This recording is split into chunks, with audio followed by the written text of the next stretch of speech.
All right, we're going to get kicked off. Welcome, everybody. Thank you for taking the time to attend our 2024 New England Customer Readiness webinar. My name is Zach. I am the Customer Success Manager here for the New England region. I've been working for Enel for the past 3 years and make sure our portfolio of customers have everything they need to be successful in demand response. Michael Morrison also joins us today. He's the New England Program Manager at Enel. Michael manages our participation in the New England programs as well as our relationship with the New England Independent System Operator, also known as ISO New England, and the utilities in the region. Quickly, I just want to walk through the agenda to give you all a sense of what we're going to be covering today. First, to kick things off, we're just going to do a brief overview of why demand response, or DR, exists. Next, we're going to go over the program specifics for the ISO New England program, as well as the utility programs, all of which kick off on June 1st of this year. And then last but not least, we'll review a few additional offerings Enel is providing to help you all maximize your facilities benefit from demand response. Okay, I just want to provide an overview of the work Enel is doing in North America outside of demand response.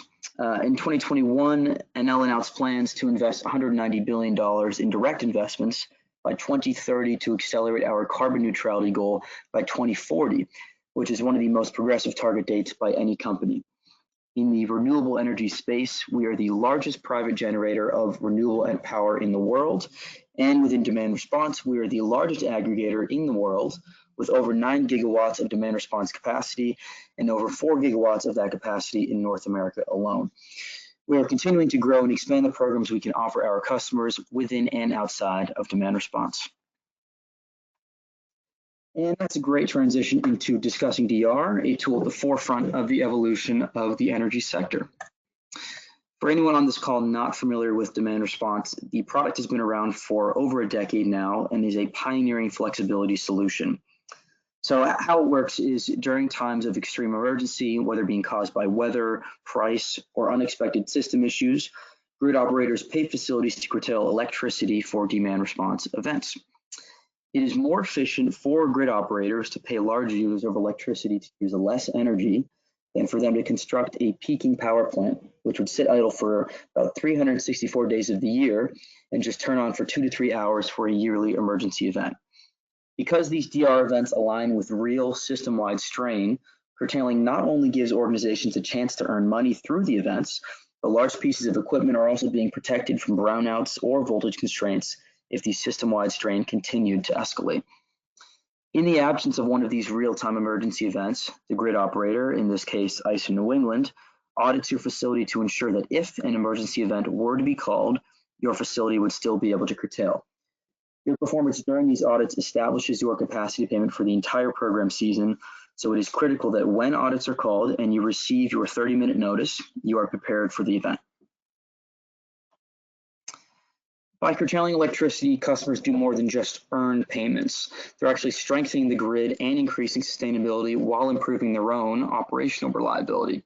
If you look at this chart, you can see how much the highest energy demand on a given day uses versus the available energy capacity. Those 2 orange days on the screen in the summer show demand nearly exceeding 100% of supply. Those are in the danger zone. But looking at the year on a broader scale, you can see how rarely days actually cross that dangerous threshold. That's why demand response is so helpful. More than 10% of grid infrastructure costs are spent to meet that peak demand, which actually occurs less than 1% of the time. And those aforementioned peaker power plants that are active during these times are often very carbon intensive. So by using load flexibility via demand response, you can help the grid decrease emissions and become more reliable for your local community. So as some of you may be familiar, this is kind of how the process of notifications work for a DR event. At the onset, you'll receive a dispatch notification via phone, text, and/or email that details the start time of the activation, which will instruct you when to enact your energy reduction plan and begin curtailing electricity. Once the event is complete, you'll receive a similar end notification, and this is an indicator that you can restore back to your normal operations. For all this to happen properly, it is crucial that we have up-to-date contacts, an accurate energy reduction plan, and that you are enrolled for an amount that meets your operational effort. This quality check process starts with monitoring your season enrollment and facility contact information. To do this, log into the Enel portal and navigate to the My Account feature to confirm all of your information is accurate. To access this, you can either click directly into the link sent in the enrollment email or navigate through the online platform. That's at apps.nlx.com. Once you've gained access, there are 3 items to confirm in the portal. First, confirm your enrollment KW. This is what your site will be expected to perform at during a dispatch. If the value in the platform does not reflect your ability, please submit a change request so we can ensure you are appropriately nominated for the season. Next, it's very important to have updated context so we can reach the right people on activation days. It's critical to have accurate contact information that you can receive all of the necessary notifications in a timely manner. And then finally, it's important to review your energy reduction plan so that you are confident on your curtailment strategy should an audit or an emergency event occur. Another great feature of the portal is the ability to track your performance during demand response events in real time.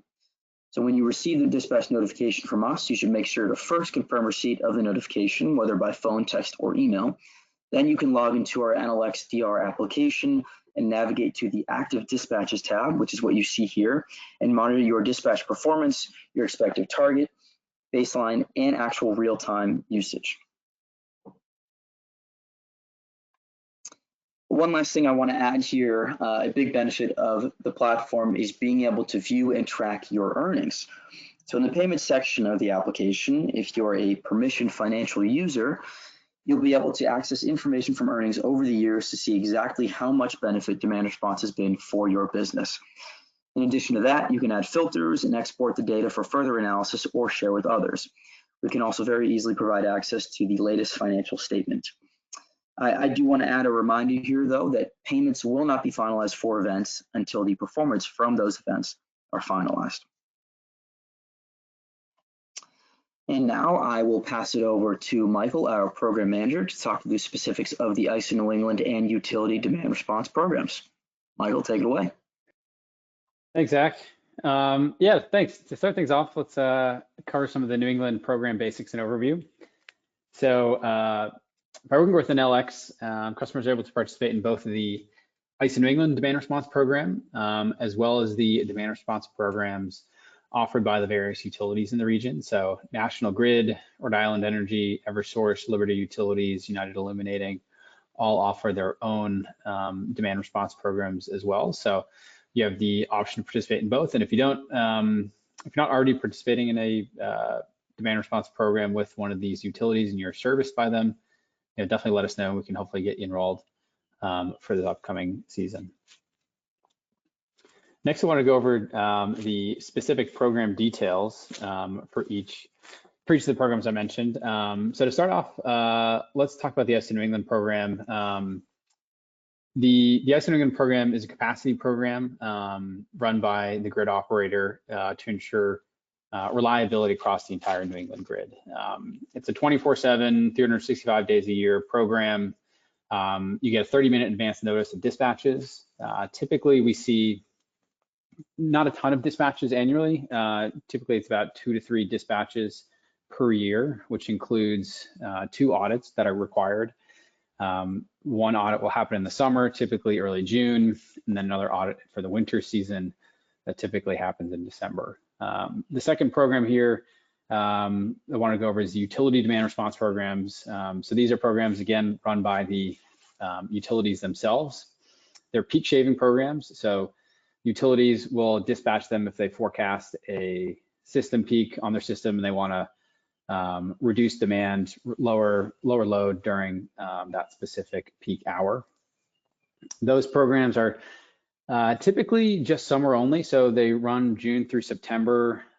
They can only dispatch between 3 p.m. and 8 p.m., so a little bit tighter window there. And they also, a big difference here compared to ISO New England is they provide a day ahead notice. So you'll receive 24 hours advance notice of any dispatches. The number of dispatches is a little bit more frequent compared to ISO New England. If you're enrolled in the targeted dispatch option with Eversource, National Grid, or Rhode Island Energy, or participate with Liberty Utilities or United Illuminating, that's typically about 5 to 8 dispatches per summer. If you're enrolled in the daily dispatch program option, that is a much more frequent dispatch for that program. It's about 30 to 60 dispatches per summer. And then the last program I have here highlighted on the right is the ISO New England ICAP management. It's not necessarily a demand response program per se. It's more of an added benefit of participating in demand response, specifically participating in the utility demand response program. So ISO New England, there's an ICAP management bill or charge on the bill for every customer in the New England region. That charge is based off of your peak usage during the ISO New England system hour, ISO New England system peak hour, excuse me. So whenever that hour occurs, whatever your electricity demand was during that hour, that's what the charge is based off of. So you can lower that charge by reducing your electricity demand during that specific hour. And the utility demand response dispatches almost always overlap with that ISO New England peak hour. So if you're curtailing load, enacting your energy reduction plan during a utility demand response dispatch, you'll also be reducing your ISO New England ICAP charge because you are lowering your demand during that peak hour. So again, we don't dispatch specifically for the ICAP management. It's more of an added benefit of participating in the utility demand response program. You'll see those on-bill savings by reducing your demand during that peak hour in the next delivery year. So just an added benefit of participating in utility demand response dispatch. Just one caveat on that, there are a lot of customers that have third-party suppliers on different sort of contracts. So the ICAP management, that charge won't apply for every single customer, but it still does apply to a lot of folks in the ability to reduce that ICAP charge and have that on-bill savings. So just wanted to show this slide as a way to just communicate the different ways to layer demand response programs and earn revenue with ISO New England program, the utility programs, but also realize some on-bill savings all through demand response. On the next slides, I'll go into a little bit more detail specifically on the ISO New England program. So just drilling down a little bit deeper here, like I said, the hours of availability, it's a year-round program, so it can be dispatched anytime throughout the year. It's always active 24/7. We do have specific testing and audit requirements that I mentioned. So that's once per season, we'll conduct an audit that is required. So it's important to perform in those tests and audits because your performance in those will directly impact the amount you're paid for the program. So those testing period, again, likely in June and then again in December. Typically dispatches last about an hour and a half, depending on if it's an audit or an emergency event. And again, historically, 2 to 3 events per year. That includes the audits that I just discussed. In terms of advance notice for dispatches, you'll get 30 minutes notification. So once you get the notification, you'll have 30 minutes to enact your energy reduction plan and start participating in the event. The 2 primary types of ISO New England dispatches, I just wanted to clarify and go a little bit deeper here, there are the test dispatches, what I just talked about. So those are the 2 audits that were required, once in the summer and once in the winter. You'll receive a week ahead advance notice for these audits. So for example, typically we send out a notification on Thursday or Friday that just says, hey, next week, at some point during the following business week, Monday through Friday, there's going to be a demand response audit for the ISO New England program. We don't know the actual day or the specific hours, but we do have advance notice in terms of the week ahead. So we will notify you, letting you know that it will happen sometime in the following week. Again, this audit performance impacts program payments, so it's important to participate. The second type of dispatch that is called by ISO New England is an emergency dispatch. So an emergency event will typically occur if there's some sort of grid emergency, whether due to weather, if it's extremely hot out, putting some strain on the grid, or if there's a unforeseen generator outage, like a large generator trips offline and additional resources are needed, that might trigger an emergency dispatch. So same as the audits, you'll get a 30-minute advance notice that the event has been called. These events typically last 1 to 4 hours. It's typically 1.5 to 2 hours. And performance, again, kind of impacts your payments for the program. You can receive energy payments for participating in these dispatches. Overall, the emergency events are pretty rare, but it is important to participate. And then in terms of the dispatch notice, it's going to look the same regardless if it's in an audit or an emergency. This is an example email here on the left. When an event happens, we'll send you an email, text message, phone call. So it's always just important to implement your energy reduction plan, regardless if it's an emergency or audit event. And like Zach said, it's always important to keep your contacts up to date in My Account on the application. Next, I'll go over a little bit more detail on the utility demand response programs and what the program overrules or the rules are for that. The utility demand response programs, like I said, National Grid, Eversource, Rhode Island Energy, Liberty Utilities, they're all summer only, so June through September. 3 p.m. to 8 p.m. are when the dispatches can get called. There aren't really any tests for these programs. The utilities, have always called events throughout the season. Your average performance in these events, typically 5 to 8 of them, but your average performance will impact how you get paid for the program. So it's important to show up to as many of those events as possible. The dispatch duration, typically 2 to 3 hours. Again, 5 to 8 events per summer, 30 to 60 events per summer for daily dispatch if you're enrolled in that program. And the biggest difference here is you get an advance notice. So you get a day ahead notification prior to the event for any of the utility demand response dispatches. Next slide, I'll go over quickly just the United Illuminating program. Again, this is also a utility program run by United Illuminating. I wanted to have a separate slide for it because it is a little bit different compared to the other utility programs. The biggest difference is that it's year-round, so it's not just summer only, it's year-round. The dispatches can get called between 3 p.m. and 7 p.m. Same thing as the other utilities. Average performance is what sets your payments for the program. Same dispatch hours, typically 2 to 3 hours. And because it's year-round, it'll be probably 5 to 15 dispatches per year. But again, same thing, you get advance notice at least 24 hours notification prior to the event start.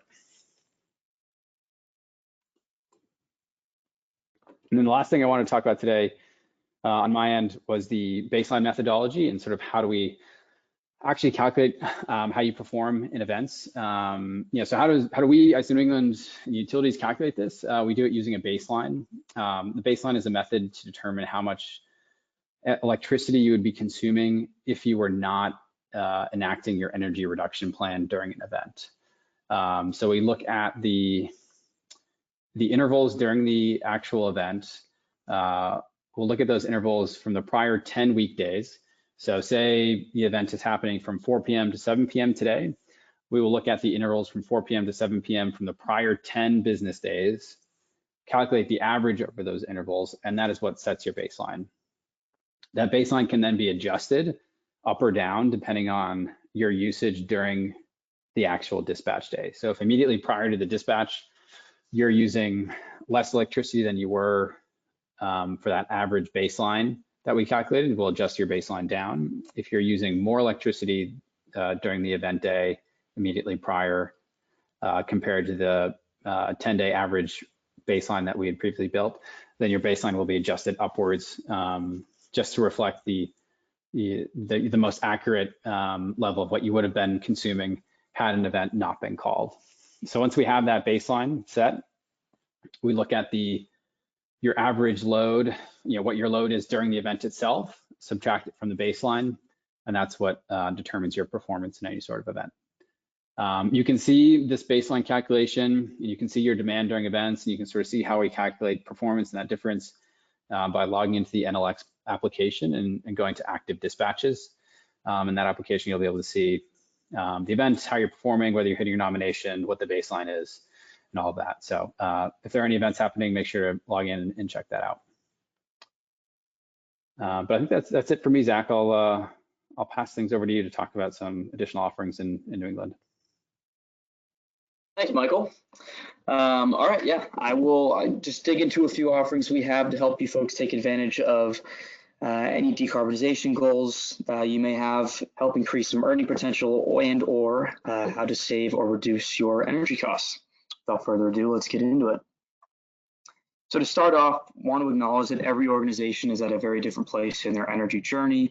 Understanding where you are and what goals you have is a very key factor in getting started. Today, by only participating in demand response, you likely just fit into bucket C here of looking to lower costs and becoming more resilient. Meeting two of these three challenges can be pretty easy, but in order to meet all three, working with the right partner is very important. We believe that to fully achieve the energy transition and for customers to realize the greatest amount of value, we'll need to strike the right balance between sustainability, resilience, and lowering of costs in all the work that we do.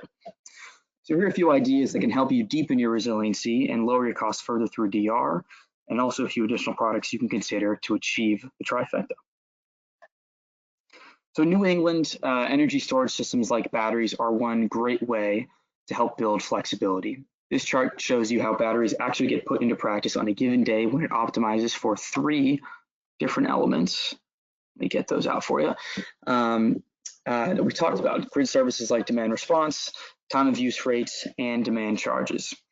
So you can see here in the background, the gray line is what this customer's original energy load looked like without storage involved, while the smooth purple line is the customer's energy load with a battery.